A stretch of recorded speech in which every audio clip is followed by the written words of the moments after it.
Okay, in this section we're going to talk about what happens if you don't have a right triangle.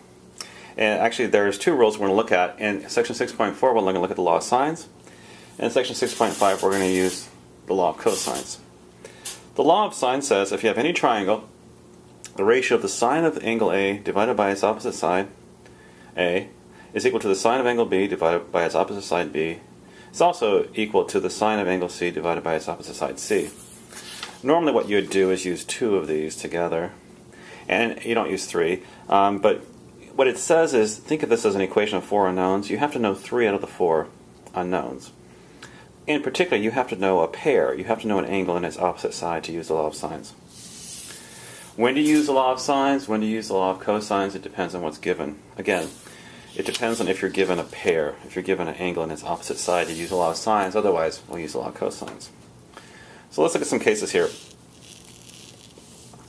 This first case, if you know two angles, and this side here, we call this angle, side angle, or you could also call it angle, side angle, angle.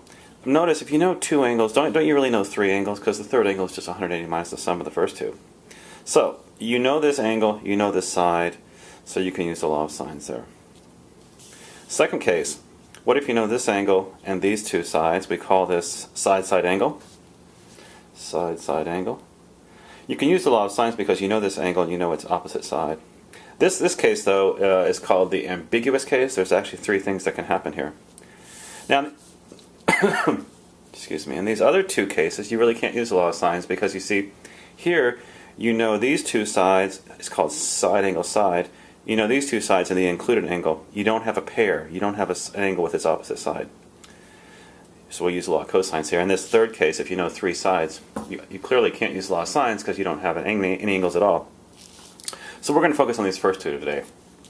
Okay, suppose we know that the triangle has angle A 20 degrees, B is 60 degrees, and little a is 8. Well, again, if you know two angles, you know three angles. So this is two angles and a side, so this is angle, side, angle. How would you do it? Well, you could say the sine of 20 over 8 is the sine of 60 over B, and then when you cross multiply and solve for B, you get that B is 20.3. Now remember, that when it says solve the triangle, there's three things we have to find. We have to find the two sides and the missing angle. Now how do you find A, or how do you find C now? Well, you first find angle C. Angle C is 180 minus the sum of the first two, right? Then what you could do is find little c by saying sine of 20 over 8 equals the sine of 100 degrees over c, right? And it's kind of good to use, try not to use numbers that you've computed or rounded because your error is going to get worse. Anyway, so you could find little c there also. C turns out to be 23. Now let's look at this next one. This is an example of what's called the ambiguous case. Notice you're given one angle, the opposite side, so you can use the law of sines, and side B. Okay, when you use so this is side angle. When you use the law of sines, you can say sine of 54 over 5 equals sine of B over 4. Now notice you know the sine of the angle and you want to compute the angle. When you go from the sine of an angle to the angle, you use inverse sine. Okay, on your calculator you hit second inverse sine, and then you'd compute this thing, and it comes out to be there's two possibilities. Your calculator will only give you the one in the first quadrant. We'll talk more about this when we talk about inverse sines in more depth, but your calculator will always give you the one in the first quadrant. But the problem is there's another angle in the second quadrant whose sine is the same as the one in the first quadrant, and because we're talking about triangles, couldn't you have an angle that's in the second quadrant, right? You can have an angle between 90 and 180, so you really need to always consider two cases when you use the inverse sine button on your calculator. In this particular case, we can rule the second one out. You know why? Because look, we're given one angle is 54 degrees. The other angle, which would be 180 minus 40.3, becomes 139.7. That's too big because the sum of all the angles is 180, so this one's too big. This plus this is more than 180, so you can rule it out.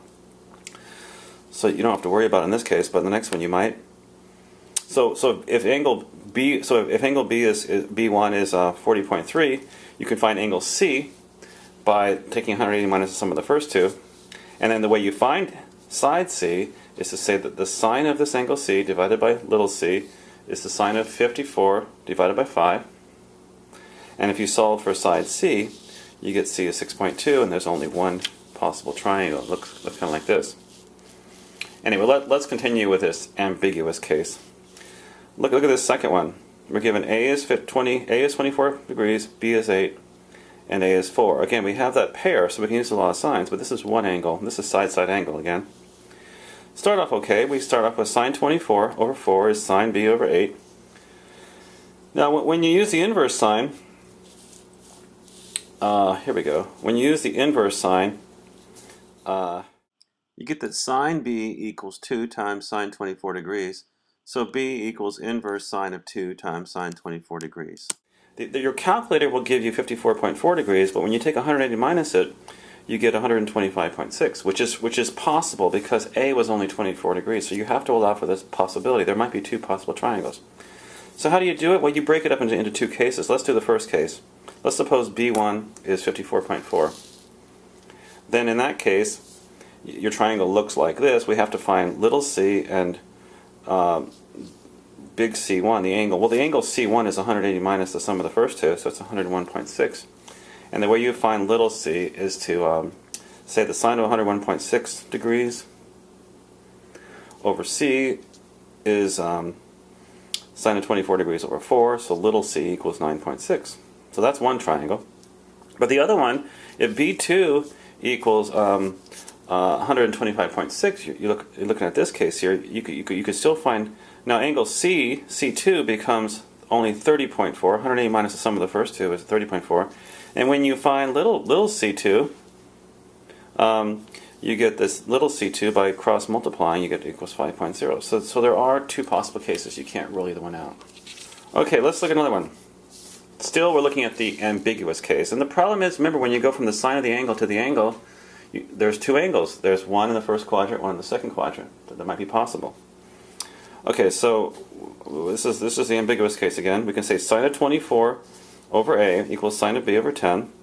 So you've got the sine of B equals 10 over 3 times the sine of 24. But notice here, sine of 24 times 10 thirds, it turns out to be 1.36, and it's not possible to have a sine of an angle greater than 1. You can think of that for several reasons. This is an impossible case, so turns out there's no possible triangle.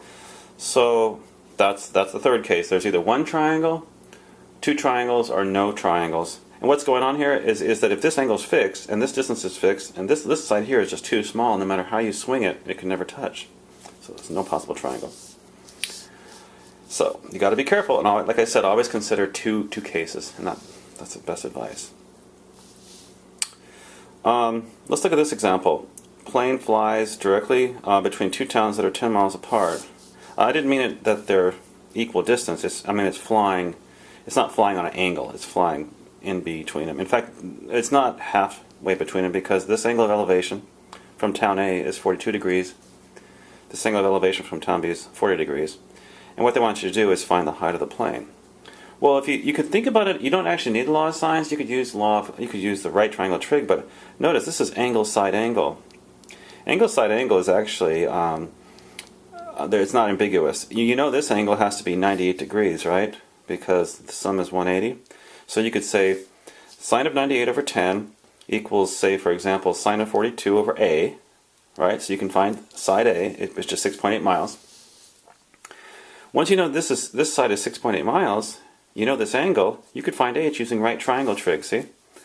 Sine of 40 degrees is just H over A, which we found was 6.8, so the height becomes 4.3 miles. Just like that. Alrighty, we'll see you next time. Bye-bye.